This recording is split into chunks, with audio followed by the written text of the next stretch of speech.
लीजिए पानी पीजिए सरपंच दीदी, आपने तो कमाल कर दिया। गांव में हर घर तक नल से साफ पानी आ गया है। अब तो खत्म हुए पानी के लिए दूर जाने के दिन। हाँ बहन, हमारे दिन सुधर गए हैं, लेकिन ये काम सभी के सहयोग से हो पाया है। अब नल से साफ पानी लगातार आता रहे, ये भी तो हमें ही देखना है ना? जी जरूर दीदी, हम तैयार हैं। तो फिर चलो मेरे साथ बिमला के पास, वहाँ बिमला बताएगी। उसने स्किल डेवलपमेंट यानी कौशल विकास के तहत पंप ऑपरेटर की ट्रेनिंग ली है। उसकी कुशलता और मेहनत से ही हमारे गांव के हर घर में समय से पानी आता है। आओ दीदी, चलते हैं बिमला से मिलने। चलते हैं बिमला से चलो मिलने। चलते। आप लोग भी चलो साथ में। आइए आप सब, आप लोगों को बिमला से मिलाती हूँ। बिमला। अरे सरपंच दीदी नमस्ते। आप सब क्या हुआ? अरे बिमला, ये सभी जानना चाहते हैं कि गांव में जो पानी का सिस्टम लगा है उसकी देखभाल कैसे करनी है। अच्छा ये बात है, चलिए हम सब लोग आराम से बैठकर बात करते हैं, क्योंकि कुछ और गांव वाले भी इसके बारे में जानना चाहते हैं। चलो।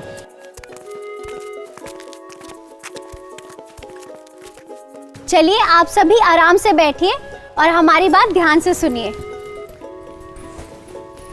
जैसा कि आप सभी जानते हैं कि जल जीवन मिशन के तहत हर घर हर बस्ती में सालों साल नल से साफ जल उपलब्ध कराने के लिए राजमिस्त्री, प्लम्बर, फिटर, पंप ऑपरेटर जैसे प्रशिक्षित लोग चाहिए। और आप लोगों को भी जो काम पसंद हो आप उसमें प्रशिक्षण ले सकते हैं। तो पहले ये बताइए कि कौन कौन अपना नाम लिखवाना चाहता है।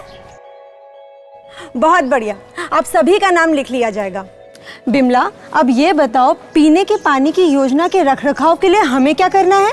अच्छा दीदी, तो पहले ये जानते हैं कि हमें कहाँ कहाँ दिक्कतें आ सकती हैं। पहली बात तो ये कि हो सकता है पानी का स्रोत सूख जाए, जैसे पानी की टंकी टूट जाए या पोखर सूख जाए। इसके अलावा पानी के स्रोत के अंदर लगी मशीन खराब हो सकती है, समरसीबल मशीन या फिर पंप खराब हो सकते हैं। ये भी हो सकता है कि पानी का स्रोत प्रदूषित हो जाए या फिर पानी की टंकी में लीकेज हो जाए। पानी के स्रोत की जगह से गांव तक पानी लाने वाली पाइपलाइन में टूट फूट या लीकेज हो, या फिर बिजली की दिक्कत हो, या फिर वोल्टेज में उतार चढ़ाव की समस्या आए। ऐसी कोई भी समस्या हमारे सामने आ सकती है। इसके अलावा पाइपलाइन की मरम्मत के लिए भी लोग चाहिए। रमेश ने प्लम्बर की ट्रेनिंग ली है और दिनेश भी मदद करेगा, उसे फिटिंग का काम आता है। इन दोनों को भी जल जीवन मिशन के तहत ट्रेनिंग दी गई है। लेकिन पाइपलाइन और घरों में लगे नलों को ठीक करने के लिए सामान स्टोर में होना चाहिए, क्योंकि कभी भी जरूरत पड़ सकती है। हाँ भाई, ठीक करने के लिए जरूरी सामान भी मैं बता देती हूँ। स्टोर में पीवीसी पाइप होने चाहिए, क्योंकि उनमें जंग नहीं लगता। साथ नल, pipe fitting, spare part, elbow, lubricant oil, grease, valve, nut bolt भी जरूरी हैं। पानी साफ करने के लिए क्लोरीन की गोलियां या ब्लीचिंग पाउडर एवं केमिकल भी होना चाहिए। इसके अलावा पूरे गांव में बिछे पाइप का नक्शा भी अपने पंचायत भवन में रखना पड़ेगा। हाँ, नक्शे से पता चल सकेगा कि ठीक कहाँ करना है। बिल्कुल सही। वैसे प्लम्बर और फिटर के टूल किट में क्या होगा? इनकी टूल किट बहुत ज़रूरी है, और इनकी टूल किट में प्लम्बर और फिटर के लिए ज़रूरी सामान में उनके पास पाइपों की अलग अलग साइज के टुकड़े होने चाहिए। पाइपों की जुड़ाई के थ्रेड कटाई मशीन, सॉकेट और सीमेंट इत्यादि होना भी ज़रूरी है। इसके अलावा पाइप फिटिंग जैसे टी, एल्बो, नट बोल्ट इत्यादि की ज़रूरत है। साथ ही pipe wrench, chain wrench, spanner set जैसे औजार यानी अलग अलग नंबर की चाबियां भी होनी चाहिए। मरम्मत के लिए लोहे का तसला, बाल्टियां, फावड़ा, लंबा तार और ग्लैंडोरी भी चाहिए। सरपंच दीदी, पंप ऑपरेटर का क्या काम है? इसका जवाब तो बिमला देगी। पंप ऑपरेटर का काम भी जिम्मेदारी वाला है। पंप ऑपरेटर को वाल्व लगातार चेक करनी चाहिए। इसके लिए वाल्व को धीरे धीरे से खोलें और बंद करें, जिससे पानी का प्रेशर बनने से पाइप ना फटे। साथ ही टंकी में आने वाले और घरों में सप्लाई होने वाले पानी के वाल्व सही टाइम पर खोलना और बंद करना भी पंप ऑपरेटर का काम है। टंकी ओवरफ्लो होकर पानी की बर्बादी ना हो और वाल्व से कोई छेड़छाड़ ना करे, इसका भी ध्यान रखना है। पाइपलाइन की रिपेयरिंग के दौरान खुदाई की जगह काम चालू है का बोर्ड लगाना है ताकि कहीं कोई हादसा ना हो। रोज कितनी देर तक पानी की सप्लाई की गई है, कितने बजे की गई है, इसे रजिस्टर में लिखना होगा।